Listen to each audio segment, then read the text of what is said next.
आज के वीडियो में एंजाइम की क्रियाविधि अर्थात मैकेनिज्म ऑफ एंजाइम एक्शन के अंतर्गत ताला चाबी सिद्धांत अर्थात लॉक एंड की थ्योरी को चित्रों के माध्यम से आपको समझाएंगे।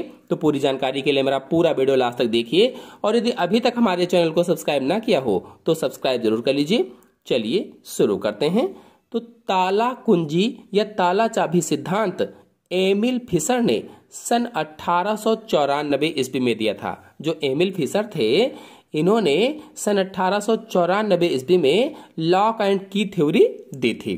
तो इस सिद्धांत में इन्होंने बताया कि एंजाइम में एक सक्रिय स्थान होता है। इन्होंने क्या बताया था कि जो एंजाइम होता है उस एंजाइम में एक एक्टिव साइट होती है जिसमें विशिष्ट यौगिक या अभिकारक ठीक उसी प्रकार से फंस जाता है जैसे ताले में चाबी। यानी जो एक्टिव साइट होती है उसमें क्या होता है कि एक विशिष्ट यौगिक जिसे आप अभिकारक भी मान सकते हैं वो उसी प्रकार से फंस जाता है जैसे ताले में चाबी फंसती है। चलिए इसे चित्र के माध्यम से पहले समझाते हैं, इसके बाद कैसे लिखेंगे परीक्षा में वो बताएंगे। तो देखिए यह है चाबी अथवा की जिसे हमने सबस्ट्रेट माना है। सबस्ट्रेट यानी विशिष्ट यौगिक है ये, आप चाहें तो इसे अभिकारक भी कह सकते हैं। और यह है ताला अथवा लॉक कहा जाता है अंग्रेजी में लॉक, जिसे हमने एंजाइम माना है। अब एमिल फिशर ने कहा कि एंजाइम में एक सक्रिय स्थान अथवा एक्टिव साइट होता है। एमिल फिशर ने क्या कहा था, जो एंजाइम होता है इस एंजाइम में एक सक्रिय स्थान होता है अथवा एक्टिव साइट होता है। अब ताले को हमने एंजाइम माना है तो ताले के अंदर यह एक्टिव साइट अथवा सक्रिय स्थान है। मतलब ताले के अंदर चाबी लगने या चाबी फिट होने के जो खांचे बने होते हैं उन्हें ही सक्रिय स्थान या एक्टिव साइट मान लेते हैं। अभी तो चाबी और ताला अलग अलग हैं, लेकिन जैसे ही चाबी को ताले में लगा दिया तो ताला चाबी बन गया, यानी लॉक की कॉम्प्लेक्स बन गया। अर्थात जो संबंध ताला और चाबी का होता है वही संबंध एंजाइम और सबस्ट्रेट का होता है। कहने का मतलब ये है कि सबस्ट्रेट जैसे ही एंजाइम से जुड़ा या एंजाइम में फिट हुआ तो एंजाइम सबस्ट्रेट कॉम्प्लेक्स बन गया, जैसा कि आपको दिख भी रहा है। अब एंजाइम सबस्ट्रेट की संरचना में परिवर्तन करता है, यानी जो एंजाइम है ये सबस्ट्रेट के स्ट्रक्चर में परिवर्तन लाता है, चेंजेस लाता है और इस प्रकार से प्रोडक्ट बन जाता है। बता दें कि जिस प्रकार से एक ताले के लिए एक विशेष चाबी की आवश्यकता होती है या एक ताले के लिए एक विशेष चाबी होती है, वह उसी से खुलता है या बंद होता है। उसमें सभी चाबियां नहीं लग सकती या कह लीजिए कि वो सभी चाबियों से नहीं खुल सकता। ठीक उसी प्रकार से सभी सबस्ट्रेट एंजाइम की सक्रिय साइट या एक्टिव साइट में फिट नहीं हो सकते हैं। मतलब एक प्रकार का एंजाइम एक ही प्रकार के सबस्ट्रेट पर कार्य करता है, बाकी दूसरा नहीं कर पाएगा। वास्तव में एंजाइम एक प्लेटफॉर्म या सांचे का काम करता है।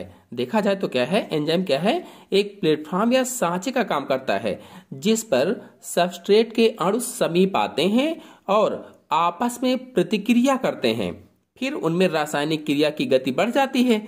इस प्रकार मूल यौगिक से नया यौगिक बन जाता है या प्रोडक्ट का निर्माण हो जाता है। और इस पूरी क्रिया में एंजाइम में कोई भी परिवर्तन नहीं होता है। मतलब एंजाइम प्रतिक्रिया के अंत तक नहीं बदलते हैं, जैसा कि आप चित्र में देख भी रहे हैं कि प्रतिक्रिया के अंत में एंजाइम अपने मूल रूप में अलग हो जाते हैं या अंत में एंजाइम अपरिवर्तित रहते हैं या वैसे के वैसे ही मिल जाते हैं। चलिए अब जानते हैं कि परीक्षा में इसे कैसे लिखें। तो कुल मिलाकर के ताला चाबी सिद्धांत में पहले एंजाइम सबस्ट्रेट यानी कि अभिकारक या क्रियाकारी पदार्थ से जुड़ गया। जो एंजाइम है इसको ई से प्रदर्शित किया गया है, जो सबस्ट्रेट है इसको एस से लिखा गया है। तो ई और एस जुड़ा यानी एंजाइम सबस्ट्रेट से जुड़ गया है, यानी सबस्ट्रेट एंजाइम से जुड़ गया है ऐसा कह लीजिए। तो क्या बना, एंजाइम सबस्ट्रेट कॉम्प्लेक्स बन गया है यानी ई एस बन गया है। फिर दूसरे स्टेप में क्या होगा कि जटिल उत्पाद का निर्माण होगा, यानी ई एस जो है या एंजाइम सबस्ट्रेट कॉम्प्लेक्स जो है ये एंजाइम प्रोडक्ट का निर्माण करेगा, ईपी बनाएगा। और फिर एंजाइम से उत्पाद अलग हो जाते हैं, यानी ईपी जो है, जो एंजाइम प्रोडक्ट है, इससे ई अलग हो जाएगा, एंजाइम अलग हो जाएगा और प्रोडक्ट अलग हो जाएगा। तो यदि इन तीनों क्रियाओं को इस चित्र पर समझें तो चित्र में देखिए, एंजाइम अणु की सतह पर कुछ सक्रिय स्थल या गुहिका होते हैं। जहां आपको दिख रहा है यही सक्रिय स्थल है या एक्टिव साइट होता है, और यही सक्रिय स्थल क्रियाकारी अणुओं और एंजाइम के बीच बंध का निर्माण करते हैं, या कह लीजिए कि यही एक्टिव साइट या इन्हीं एक्टिव साइट से सबस्ट्रेट और एंजाइम के बीच बॉन्ड बनता है। तो एंजाइम की सतह पर एक्टिव साइट जो है, ये एक्टिव साइट सक्रिय स्थल कहलाता है, और सक्रिय स्थलों का आकार इस प्रकार का होता है कि कोई विशेष अणु ही इन सक्रिय स्थलों में प्रवेश करके बंध बना सकता है, यानी विशेष यौगिक ही या विशेष अभिकारक ही इस पर आकर के बना सकता है। मतलब एंजाइम की यह विशेषता होती है कि एक प्रकार का एंजाइम एक ही प्रकार के सबस्ट्रेट पर कार्य करता है। जिस तरह से किसी एक निश्चित प्रकार के ताले को एक विशिष्ट प्रकार की चाबी के द्वारा ही खोला अथवा बंद किया जा सकता है, बिल्कुल उसी प्रकार से एक एंजाइम एक निश्चित प्रकार के सबस्ट्रेट पर ही कार्य करता है। तो इस विशिष्ट प्रकार की बंधता के कारण एंजाइम और क्रियाकारी पदार्थ या सबस्ट्रेट के बीच एक जटिल पदार्थ का निर्माण हो जाता है, जिससे अभिक्रिया के वेग में वृद्धि हो जाती है, या आप कह लीजिए कि अभिक्रिया तेज हो जाती है, और इस प्रकार से उत्पाद अथवा प्रोडक्ट बन जाता है।